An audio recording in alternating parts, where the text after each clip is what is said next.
नमस्कार, मैं जितेंद्र चतुर्वेदी। मतांतर में आप लोगों का स्वागत है। अगर ये कहा जाए कि कांग्रेस ने अपना पैर कुल्हाड़ी पर दे मारा तो मुझे नहीं लगता कोई अतिशयोक्ति होगी। और उसमें कांग्रेस ही नहीं है, उसमें वो कम्युनिस्ट भी हैं जिन लोगों ने सोचा था कि पंजाब में हम उलट फेर कर देंगे।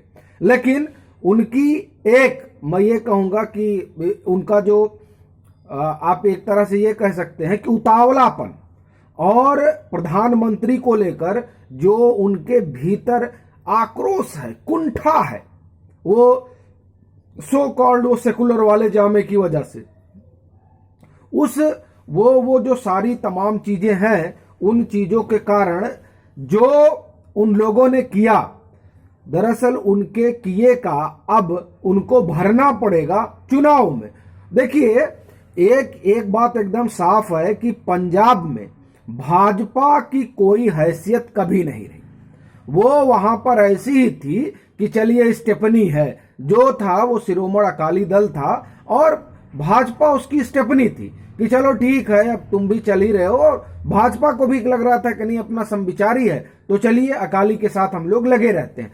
उससे अधिक भाजपा के लिए पंजाब में कभी कुछ नहीं था। वो चाहे पहले की बात हो, चाहे 5 जनवरी के, अगर उससे पहले कोई खास वहां पर बदलाव नहीं था।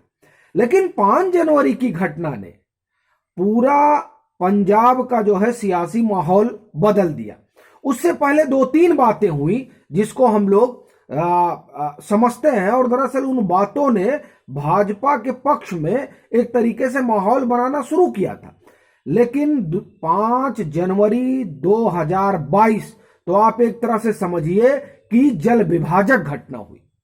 उससे पहले अगर हम बात करें तो उससे पहले आप देखिए कि जिस तरीके से पंजाब में हालात बन रहे थे और उन हालातों में जिस तरह से ध्रुवीकरण हो रहा था, खासकर उस कारण जब वहां पर आप देखिए कि तमाम तरह की सोशल मीडिया पर तस्वीरें भी आई और तमाम तरह के वहां वीडियो भी आए, जिसमें वो जो खालिस्तान वाला एलिमेंट था वो उभर कर सामने आने लगा। और इसे जब वहां के जो तत्कालीन मुख्यमंत्री हैं कैप्टन अमरिंदर सिंह, कई बार उन्होंने इन चीजों को उठाया भी, बताया भी, और वो यहां तक कि केंद्र सरकार तक उन्होंने गुहार लगाई थी जब वो थे वहां पर मुख्यमंत्री।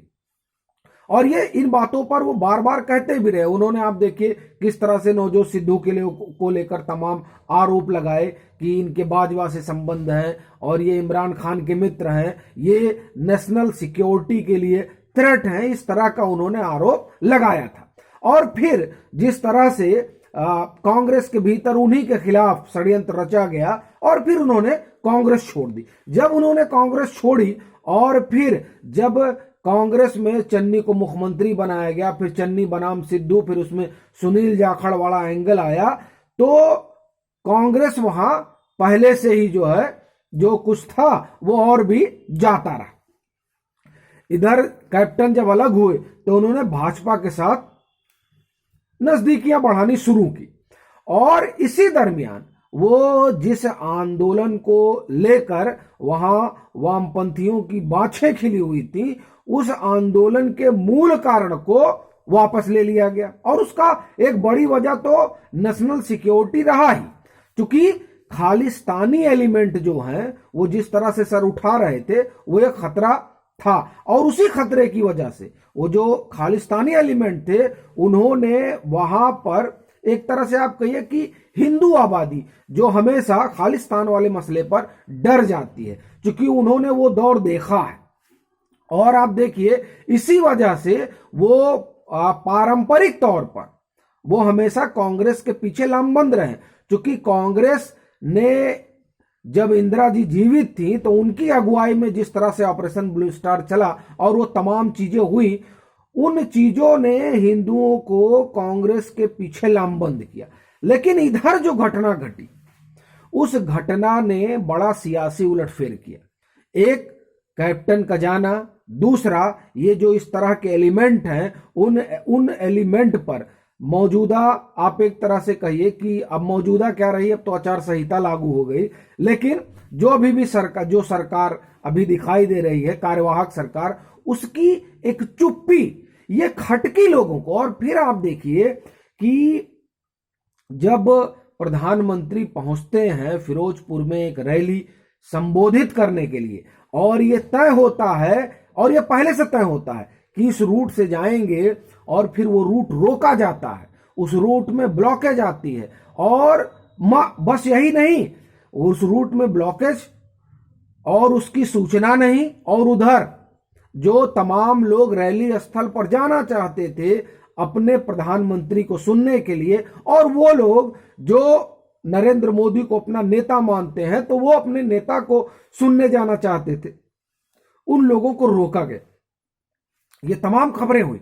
प्रधानमंत्री जब वापस लौट कर आए, उनका वापस लौटना और जो लोग रैली में जाना चाहते थे उन लोगों का रैली तक ना पहुंचने देना, रैली स्थल तक, इन दो घटनाओं ने पंजाब की सियासत को एकदम आप समझिए कि उल्टा कर दिया। अब उसमें आम आदमी पार्टी हाशिए पर जाकर खड़ी हो गई। आप देखिए किस तरह से टिकट को लेकर सर फुटौल हुआ और राघव चड्ढा को क्या क्या कहा गया। आप उसकी सबसे बड़ी, किस तरह से पूरा जो है चुनाव बदल गया, उसकी सबसे बड़ी बानगी इन किसान संगठनों का है जो अब करें हम आपस में मिलकर चुनाव लड़ेंगे। अब आप देखिए कितनी बड़ी चीज है ये इस बात को बताता है कि दरअसल जो फ्लाईओवर पर हुआ, जो प्रधानमंत्री लौटे, उसने किस तरीके से वहां की जो सियासी शतरंज थी उसमें एकदम आप समझिए गड्ढमड्ढ कर दिया। तो अब वो कह रहे हैं कि हम आम आदमी पार्टी के साथ नहीं है। अभी तक ये था कि नहीं, ये लोग तो मिलकर पैक्ट कर रहे हैं, लेकिन अब कह रहे हैं ना साहब हम अलग है, क्योंकि वो भद पीट रही है वहां, उनको दिखाई दे रहा है कि क्या स्थिति है आम आदमी पार्टी की। फिर इधर देखिए, अब इधर कह रहे हैं कि हम सब लोग मिलकर जो है चुनाव लड़ेंगे। तो ये मिलकर लड़ना, साथ आना, ये बता रहा है कि दरअसल पंजाब की हवा किस तरह बदली, और उस बदलाव में जो वहां का वोटर है वो क्या देख रहा है और क्या सोच रहा है। ये जो तमाम चीजें हैं, ये इस घटना ने ये नई बात जो है पैदा की है, और ये नई बात जाहिर तौर पर भाजपा के लिए एक अच्छा संकेत है। अभी के लिए फिलहाल इतना ही। अगर आप मतांतर से नहीं जुड़े हैं तो जुड़िए, वीडियो को लाइक कीजिए, शेयर कीजिए और अपने सुझाव जरूर साझा कीजिए।